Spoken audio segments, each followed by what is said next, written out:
नमस्कार। MP news के इस खास प्रोग्राम न्यूज रूम से इस वक्त आपके साथ मैं हूं श्रद्धा बुंदला। न्यूज रूम में सबसे पहले बात करते हैं हम कांग्रेस की। दरअसल कांग्रेस की ओर से फिर से राज्यसभा विवेक तनखा जो है वो जाने वाले हैं। कांग्रेस पार्टी ने वरिष्ठ अधिवक्ता विवेक तनखा को एक बार फिर से राज्यसभा में भेजने का फैसला ले लिया है और कांग्रेस के प्रदेशाध्यक्ष और पूर्व मुख्यमंत्री कमलनाथ ने इस बात का ऐलान भी कर दिया है।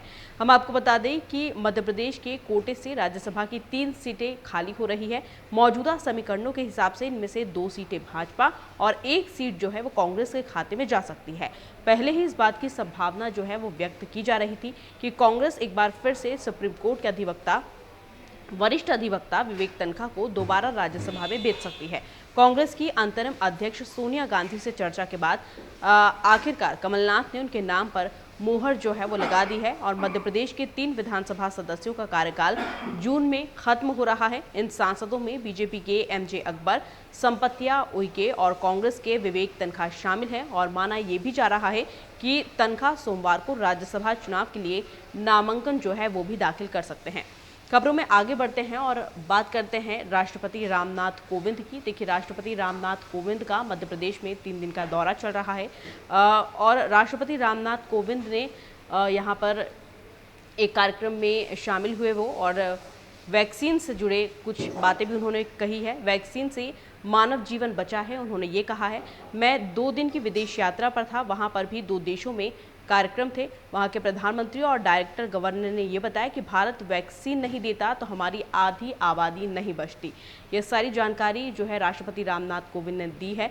सभी राज्यों में 85% क्षेत्र में आरोग्य भारती सक्रिय है और पूरे देश की एक स्वास्थ्य सेवा के लिए वर्तमान सेवाओं को समझना होगा।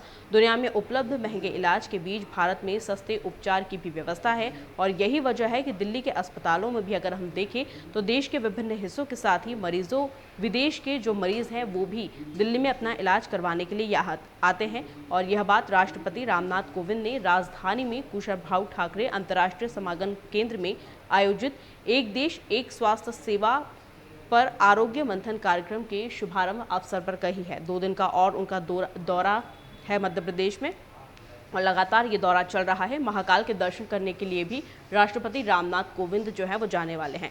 खबरों में आगे बढ़ते हैं और बात करते हैं यहाँ भाजपा में ग्वालियर चंबल अंचल के क्षत्रपों के बीच समन्वय बनाने की कवायद की।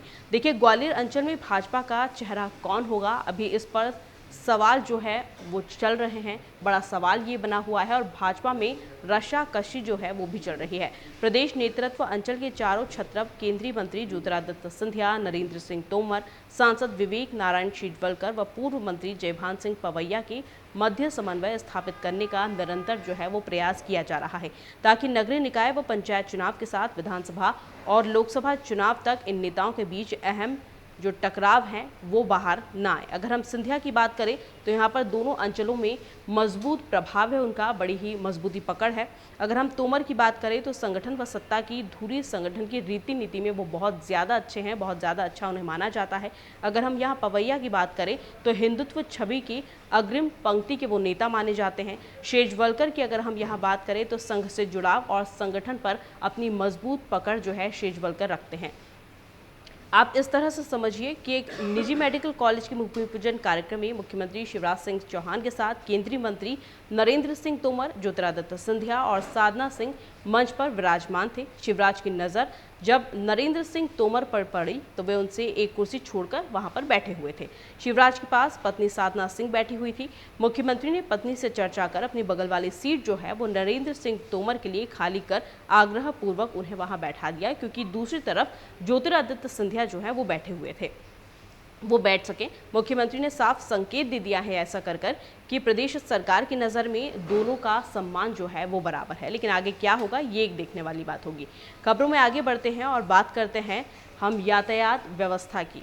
देखिए, सामाजिक संस्था जन आक्रोश समूह इंदौर शहर को यातायात व्यवस्था में नंबर 1 बनाने का लक्ष्य रखते हुए सड़क सुरक्षा प्रशिक्षण का कार्यक्रम जो है वो शुरू करने का निश्चय उन्होंने किया है। इसके तहत संस्था के सदस्य शहर के प्रमुख निर्धारित चौराहों पर खड़े होकर वाहन चालकों एवं नागरिकों को सड़क पर सुरक्षा हेतु व्यावहारिक ज्ञान और क्षेत्रीय परिवहन कार्यालय में भारी वाहन चालकों के लिए सड़क सुरक्षा संबंधी प्रशिक्षण जो है वो भी देने वाले हैं। देखिए, यातायात विभाग के द्वारा भी इस तरह के जो कार्यक्रम है वो हमेशा से चलाए जाते रहे हैं, लोगों को जागरूक किया जाता रहा है हमेशा से यातायात के प्रति। लेकिन कहीं ना कहीं ये जब कार्रवाई चलती रहती है तो वो कहीं ना कहीं बाद में जो है ठंडी बस्ती में चली जाती है, जिस वजह से लोग जो होते हैं वो अपने जो पालन होता है यातायात का वो नहीं करते हैं और रेड सिग्नल तोड़ देते हैं, फ़ोन पर बात करते हुए वाहन चलाते हैं।